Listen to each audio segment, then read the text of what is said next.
बिस्मिल्लाहिर्रहमानिर्रहीम। इय्याका नअबुदु व इय्याका नस्तईन।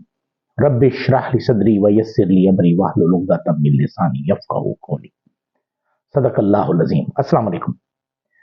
MTL TV के साथ मैं हूं MTL यानी मोहम्मद तस्लीम लंगा। पाकिस्तान में खबरें, तज्जिए और उन पर गुफ्तगू, ये तमाम चीज़ें हम करते हैं इस प्रोग्राम में। आज हम जिन बातों पर गुफ्तगू करेंगे, जिन मसाइल पर गुफ्तगू करेंगे, जिन खबरों पर का तज्जिया करेंगे, उनमें दो खबरें बहुत अहम हैं। सबसे पहले तो आज सुप्रीम कोर्ट में जो एक जुल्फ़िकार अली भुट्टो केस के हवाले से एक अपील चल रही थी, दरख्वास्त चल रही थी, आज उस पर फैसला हुआ। फिलहाल एक मुख्तसर फैसला हुआ जिसमें जो मुत्तफ़िका तौर पर यह कहा गया कि भुट्टो केस को आइन और कानून के मुताबिक नहीं चलाया गया। उसमें बहुत से सुकम थे, बहुत सी चीजें थी, और बाकी चीजों का उन्होंने कहा कि हम इसमें जब तफसीली फैसला देंगे तो फिर हम देखेंगे कि इसमें क्या हुआ। यकीनन भुट्टो साहब को 1979 में फांसी दी गई और 45 साल के बाद एक शख्स को इंसाफ मिला कि उसे जो सजा दी गई वो आइन और कानून के मुताबिक नहीं थी। भुट्टो साहब वापस नहीं आ सकते, ना वो जज वापस आ सकते हैं जिन्होंने ये केस चलाया, वो लाहौर हाई कोर्ट के मौलवी मुश्ताक हों या सुप्रीम कोर्ट हो उस वक्त की, कोई भी शख्स इस वक्त जिंदा नहीं।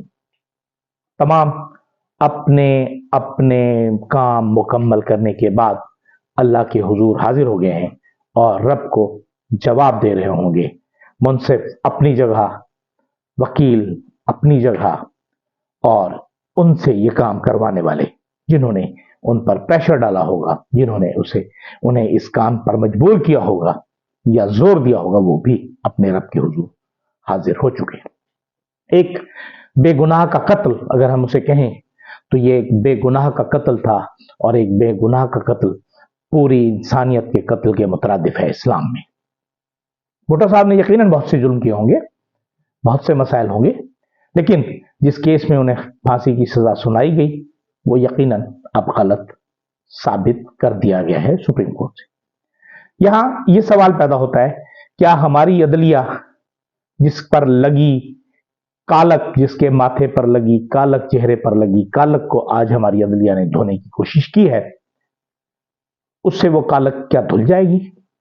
नहीं धुलेगी, क्योंकि आज भी हमारी अदलिया का वही रवैया है, वही तरीक है और वही सब कुछ है, उसी तरह चल रहा है।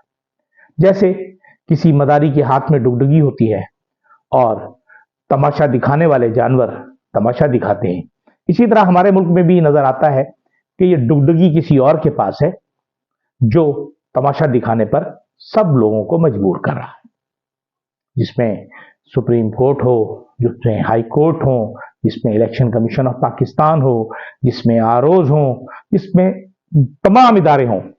अब वो डुगडुगी किसके पास है? जो बचा रहा है। एक तो समझ में आता है कि फॉर्म 47 के वजीर आजम बन चुके हैं, उनकी पार्टी है, यकीनन उनके भी कुछ ना कुछ असरात होंगे, उनके भी अहकामात होंगे, उनके भी प्लान होंगे। उनके पीछे कौन है इसका तो पता अल्लाह को है या उन लोगों को जो इसमें शामिल हैं। लेकिन एक चीज और हम देख रहे हैं कि अदलिया ने अपने मुंह से जिस स्याही को धोने की कोशिश की है 45 बरस के बाद, उसी तरह, हालांकि भुट्टो साहब का अगर हम केस देखें तो बहुत तवील अरसे तक चला, और या बख्तियार साहब जो हुआ करते थे भुट्टो साहब के वकील थे, और एजाज बटालवी हुआ करते थे वकील, और इन दोनों के जो दलाइल थे वो कई कई हफ्तों पर मुहित थे। उसके बावजूद ये कहा गया कि उन्हें दिफा का हक नहीं दिया गया। लेकिन आज गुज़िश्ता 2 माह में, 1.5 माह में जो हम देख रहे हैं, खुसूसन पाकिस्तान तहरीक इंसाफ के चेयरमैन इमरान खान के साथ जो कुछ हुआ और जिस तरह उनके केसेस चलाए गए, वो तो इंसाफ का कत्ल ही नहीं, कुछ और है। उसे क्या कहा जाए, उसके लिए अल्फाज नहीं। क्या ये फैसले, इस तरह के फैसले अगर कोई कर दिए जाएं, ये तो शायद रिवर्स हो भी जाए, खुदा ना खास्ता अगर भुट्टो साहब जैसी मेजर पेनल्टी किसी और को दे दी जाए तो क्या उसे धोने में भी मजीद 45-50 साल लगेंगे? और हमारी अदलिया हर निस्फ सदी के बाद अपने मुंह पर मली स्याही को, कालक को धोने की कोशिश करेगी। वो ये नहीं सोचेगी कि आज उस कालक को मलने ही ना दिया जाए। बहरहाल ये एक सवाल है जो हमारे दोस्त पूछ रहे हैं, हम भी सोच रहे हैं, सोच रहे हैं कि मेरा रब मेरे मुल्क में कब एक ऐसा निजाम लेके आएगा, लोगों को तौफीक देगा कि लोगों के साथ, आम लोगों के साथ इंसाफ दिया जाए।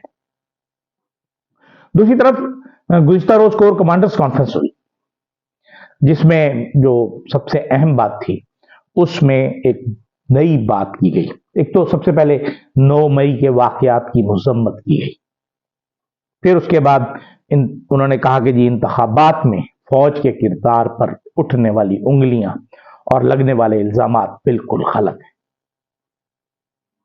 उन्होंने कहा कि 9 मई को जो कुछ हुआ उसको करने वाले, उसे बढ़ावा देने वाले, उसे तहरीक देने वाले और उस पर अमल करवाने वाले किसी भी शख्स को मुआफ नहीं किया जाएगा, बिल्कुल नहीं माफ करना चाहिए। मैं भी यही कहता हूं कि जिसने जुर्म किया है उसे उसकी सजा मिलनी चाहिए, लेकिन जिस अंदाज से रिएक्ट किया गया शायद वो अंदाज गलत था। आज इन दोनों मामलात पर, इंतखाबात हो 9 फरवरी से 9 मई से 9 फरवरी तक जो कुछ हुआ, इस पर एक फैक्ट फाइंडिंग कमीशन होना चाहिए सुप्रीम कोर्ट के जजेस पर मुश्तमिल।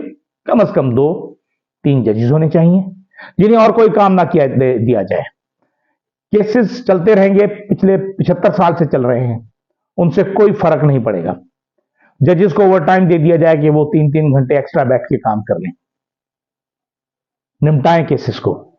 लेकिन इस मुल्क को बर्बादी से बचाने के लिए, इस मुल्क को तबाही से बचाने के लिए, इस मुल्क को डिसइंटीग्रेशन से बचाने के लिए हमारा सबसे अहम काम यह है कि हम इन मसाइल की वजूहात को ढूंढें और उनका हल ढूंढें। अगर आज हमने हल ना ढूंढा तो अगली दफा, या शायद इस दफा भी, क्योंकि बहुत सी पार्टियां जो हैं वो इस वक्त भी मौलाना फजलुर रहमान शदीद इख्तिलाफ कर रहे हैं, एहतजाजी सियासत की तरफ जा रहे हैं। जमात इस्लामी एहतजाजी सियासत की तरफ जा रही है। एहतजाजन पाकिस्तान तहरीक इंसाफ और पख्तूनख्वा मिली अवामी पार्टी और जो बलूचिस्तान की कॉम्प्रेस जमातें हैं वो तमाम असम्बली में मौजूद हैं, लेकिन वो चाह रहे हैं कि इस निज़ाम को ख़त्म होना चाहिए और वो एहतजाज की तरफ जा रहे हैं। अगर ये एहतजाज आगे की जानिब बढ़ा तो यकीनन ये इस मुल्क को तबाही और बर्बादी की तरफ ले जाएगा, जो किसी भी तौर हमारे लिए काबिल कबूल नहीं है। तो इस वक्त ये जिम्मेदारी है हमारे जो अरबाब इख्तियार हैं, खुसूसन आर्मी चीफ साहब की, कि वो इस तमाम केस खेल में, मौजूद केस में अपना रोल प्ले करें। इस वक्त उनको गैर जानिबदार नहीं रहना चाहिए। उन्हें सिर्फ एक चीज पे, एक पॉइंट पर नुक्ता है, उस पर मरकूज करनी चाहिए अपनी तमाम तवानाइयां, कि 9 मई के वाकयात हों या 9 फरवरी के वाकयात हों, इनके दरमियान जो कुछ हुआ इसकी फैक्ट फाइंडिंग होनी चाहिए अदालती कमीशन के जरिए, और जो लोग उसके जिम्मेदार हैं उन्हें करार वाकई सजा मिलनी चाहिए। क्योंकि अगर आज सजा ना मिली तो फिर ये सजा खुदा ना खास्ता मेरे मुंह में खाक, कहीं मेरे वतन पाकिस्तान को ना मिल जाए। और अगर ऐसा हुआ तो फिर हम कहीं के नहीं रहेंगे। हमारे जो दुश्मन चाहते हैं वही सब होगा।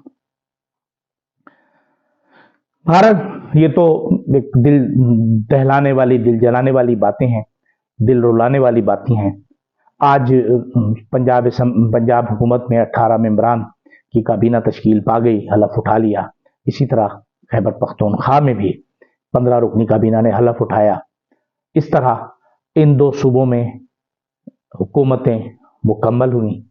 अब हम देखते हैं कि जब ये मुकम्मल हो जाता है, अब अगला मरहला सदारती इलेक्शन का है, फिर सेनेट के इंतखाबात का है और मखसूस नशिस्तों का मामला जो हमने अपने प्रोग्राम में एक में पहले ही कहा था कि जितनी इनकी सीटें हैं इस वक्त केपी के असेंबली में, उससे ज्यादा उन्हें मखसूस नशिस्तें दे दी जाएंगी।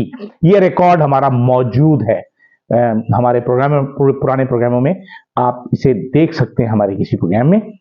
اور 22 نشستوں والی اپوزیشن کو 30 مخصوص نشستیں دینے کا اعلان کر دیا ہے.